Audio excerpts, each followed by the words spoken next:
নমস্কাৰ দৰ্শকসকল, থাম্বনেইলত অসমৰ প্ৰতিখন জিলাৰ নাম দিয়া মোৰ এটা চখ আছিল।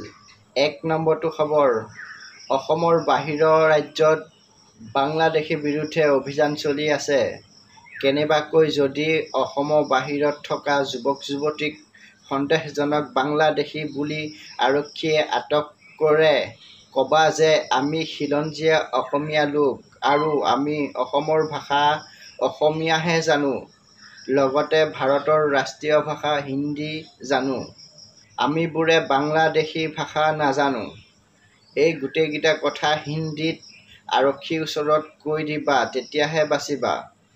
বাতৰিটো শুনি ভাল পালে বাহিৰত থকা যুৱক-যুৱতীলৈ বা তেওঁলোকৰ মাক-দেউতাকলৈ হোৱাটছআপত শ্বেয়াৰ কৰি দিব। জয় আই অসম। ২ নম্বৰটো খবৰ, ভাৰতীয় জাতীয় যুৱ মৰ্চা মন্তব্য, হাইলাকান্দিত ৮০০ বিঘা মাটি সন্দেহজনক লোকৰ দখলত আছে আৰু নগাঁও, চামগুৰি, বৰঙাতলী, হেমাবৰী চৰকাৰী ৰিজাৰ্ভত ১১৪ বিঘা মাটি সন্দেহজনক লোকে দখল কৰি আছে। ৩ নম্বৰটো খবৰ, মুখ্যমন্ত্ৰী হিমন্ত বিশ্ব শৰ্মা ঘোষণা, এজিপি বিজেপি মিত্ৰতা থাকিবই আৰু আহি থকা সময়ত একেলগে নিৰ্বাচন খেলিম আৰু শংকৰ-মাধৱ পৰিৱৰ্তে শংকৰ আজান হ'ল।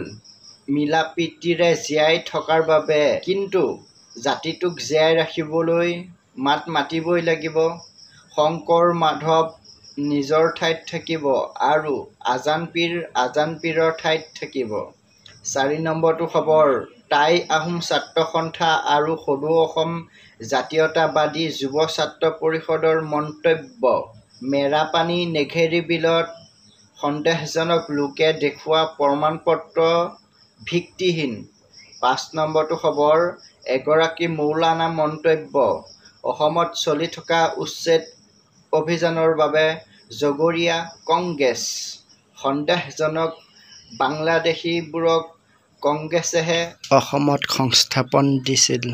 ৬ নম্বৰটো খবৰ, হিমন্ত বিশ্ব শৰ্মা মন্তব্য, প্ৰতিটুকুৰা অসমৰ মাটি সন্দেহযুক্ত বাংলাদেশীৰ পৰা মুক্ত কৰিম আৰু ৫-৬টামান উচ্ছেদ চলাই থমকি নৰওঁ, কাৰোবাৰ ৰঙা চকুলৈ ভয় নকৰোঁ আৰু অসম আন্দোলনৰ ৯০০গৰাকী শ্বহীদৰ মৃত্যু হিচাপ নোহোৱালৈকে উচ্ছেদ চলিয়েই থাকিব। আজিলৈ বাতৰি ইমানেই আছিল।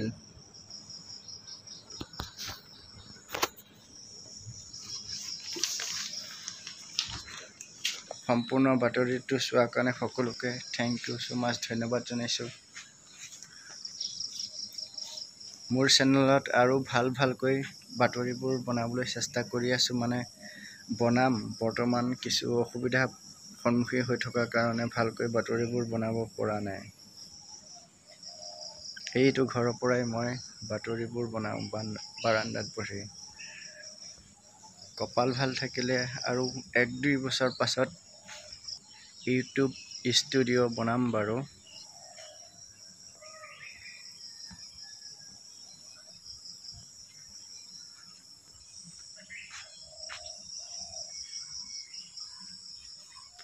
আজি ৰাতিপুৱা আমাৰ ফালে বতৰটো ডাৱৰীয়াই, কিন্তু বৰষুণ অহা নাই, বেলিও ওলোৱা নাই। আপোনালোকৰ ফালে দৰ্শকসকল বতৰ কেনেকুৱা বাৰু কমেণ্ট কৰি দিবচোন। চাহ নোখোৱাকৈ ৰাতিপুৱাই অলপ ঘূৰি আহিলোঁগৈ, তাৰপিছত চাহ-তাহ খাম আৰু দেৰিকৈ।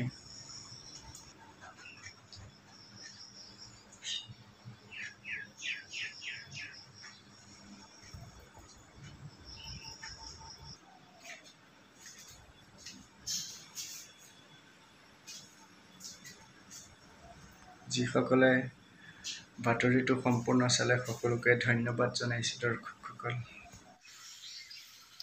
চাহ-তাহ খোৱাৰ পিছত দৰ্শকসকল মই দোকানলৈ আহিছোঁ ৰখিবলৈ।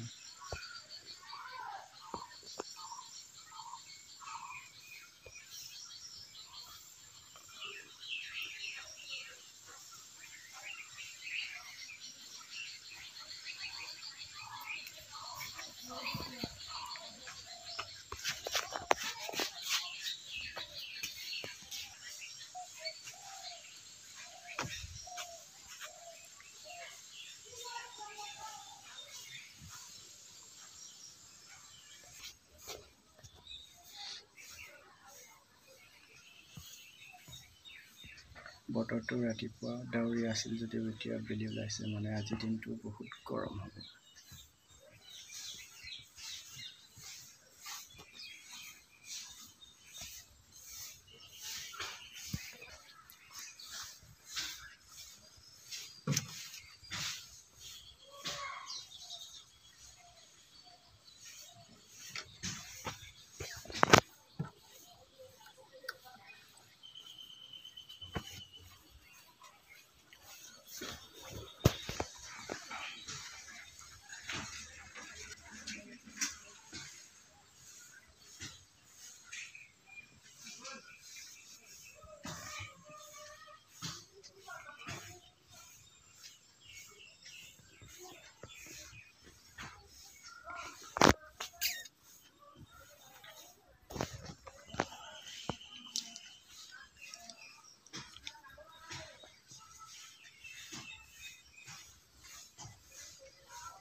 ৰাতিপুৱা সোনকালে বতৰটো ডাৱৰীয়া আছিল, বৰ্তমান বহুত ৰ'দ ওলাই গৈছে 9 বজাৰ পাছতে।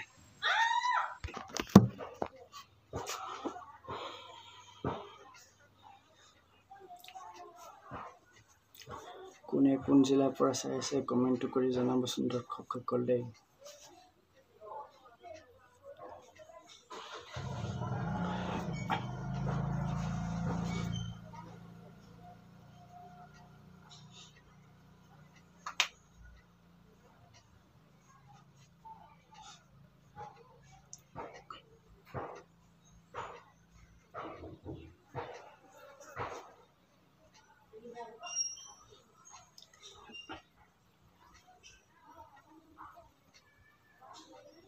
জয় আই অসম, জয় আই অসম, জয় আই অসম।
ৰাতিপুৱা আমাৰ ফালে বতৰটো ডাৱৰীয়া হৈ আছিল, বৰ্তমান বেলি ওলাই বহুত